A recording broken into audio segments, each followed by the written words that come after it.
Некоторые летом работали, СНИЛС у вас есть, по СНИЛСу у вас перечисления уже есть, вы можете посмотреть, сколько вы на сегодняшний день накопили пенсионный фонд. Мындай шаралар район пенсия фондында да традиционга әйләнде. Бу көннәрдә генә шәһәрнең 4 һәм 8 мәктәбендә шундый шаралар уза. Чираттагы уку гимназияда үтте.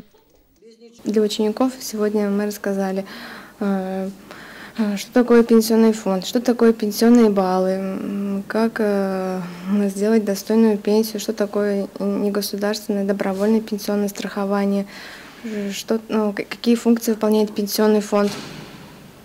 Пенсионерлар хокуклары олар ничек формулаша, СНИЛС дип аталучы яшел карточка нигә кирәк, пенсия турында ни өчен алдан кайгыртасы, ак хезмәт хакын алу кайсы ягы белән отышлы. Укучылар бар сорауга да тәгаен җаваплар тапты. Бүгенге дәрестә мин шуны белдем. Беренчесеннән, пенсия алыр өчен официаль эшләргә кирәк. Һәм икенчедән, пенсия алыр өчен баллар җыярга кирәк. Шырашулар пенсия культурасы формалаштыру һәм социаль грамотлыкны күтәрүгә юнәлдерелде.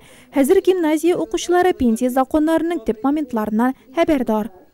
На этом уроке мы узнали, насколько важно формирование нашей будущей пенсии, и что в первую очередь мы должны с внимательностью относиться к нашей будущей профессии, что мы должны в первую очередь узаконить нашу работу, и ведь от пенсии зависит наше будущее.